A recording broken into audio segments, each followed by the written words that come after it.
Tomorrow night is the debate, and it should be interesting.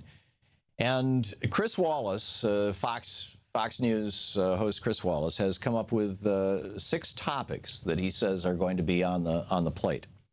The most pressing issue of our time, arguably, and Bernie identified this as his #1 issue. Hillary Clinton has identified it as in her top 1 or 2 or 3 issues, and justifiably so, is climate change.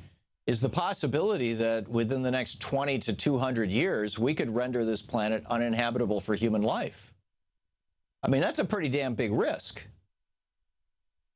And there's been functionally no serious discussion about it in any of the presidential debates. I mean, Hillary Clinton pointed out in one of the debates that Donald Trump thinks it's a conspiracy hatched in China. Trump just kind of shook his head, but he didn't take the bait. But climate change. There's going to be no discussion at the debate about the role of unions or right to work for less legislation. No discussion. Chris Wallace has decided that's not all that important, working people having the ability to collectively bargain. It's not something that Fox News likes to talk about, The high price of pharmaceuticals, that's not going to be discussed. No, not going to talk about that. Healthcare. The problems with Obamacare and the benefits of Obamacare. The fact that, now you can't get kicked off your insurance because you get sick. That's a great thing. No more lifetime limits. That's a great thing. You keep your kids on your policy to 26. But on the other hand, it's still being administered by for-profit insurance companies who are going out of their way to rip us off. Out of their way to rip us off. I mean, it's just amazing. Yesterday, Louise and I decided that we were going to get flu shots. And I'm on Medicare, and Louise is on a health insurance company. So we went to 2 different CVS's. I went to one right by the radio studio here. She went to one down by where we live. And I walked in and I said, I want the single-dose flu vaccine, the stuff that doesn't have thimerosal. I'll take my flu shot right now. And they were like, how do you pay, what's your insurance? And I gave them my Medicare number, and they were, okay, cool. Stand over here, and they gave me a shot. I said, what do I owe you? Nothing. It's free. Louise showed up. They ran the thing through 3 times. She sat there for a half hour waiting for the insurance company to respond to their request for payment. And finally, on the 3rd time, the pharmacist said, for some reason, your insurance company is turning this down. They've turned it down 3 times now. And she was like, well, how much is it? And he says, it's $40. And he says, the only way I can give you the shot is if you give me $40.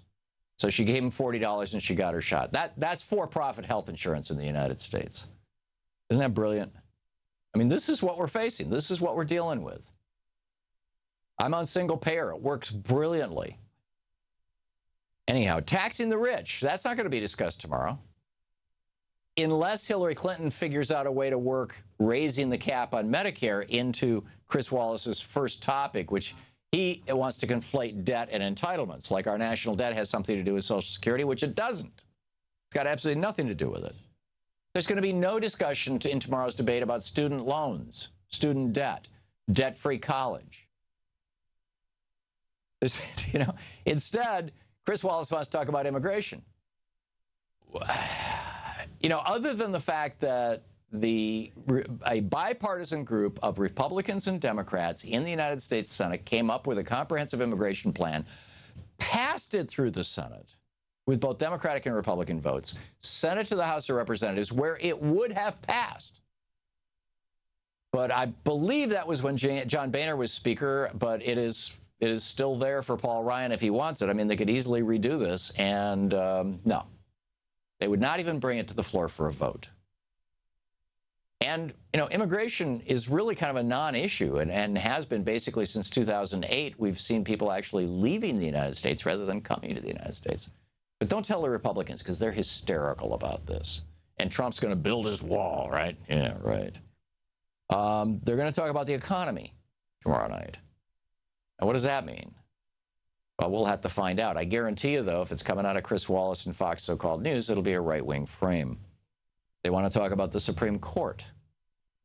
Now, this is going to be interesting, particularly since John McCain has come out and said, if Hillary appoints somebody to the Supreme Court, we're going to block it. Now, I think what he actually meant, although who knows? I mean, maybe they intend to maintain this filibuster essentially on Supreme Court justices for the next 4 years if Hillary Clinton is becomes the president-elect. Who knows? But it sure sounds like, you know, at the very least, they're desperately trying to hang on to the Senate, these Republicans. And if they do, if they can hold on to the Senate, and particularly if they can, you know, hold on to, you know, at least 41 votes so that they can filibuster, then it's going to be a real challenge to get good Supreme Court justices through. And that's what I think John McCain was talking about. Foreign hotspots, I'm guessing that what that means is Benghazi. And fitness to be president. All right. Hillary, didn't you faint when you had walking pneumonia? Oh, my God, how can you be president? Or is it going to be Donald Trump? Is that guy really your doctor? Or is he your, like, Kratom dealer or something? I mean, it's like, what's the deal here? What's going on?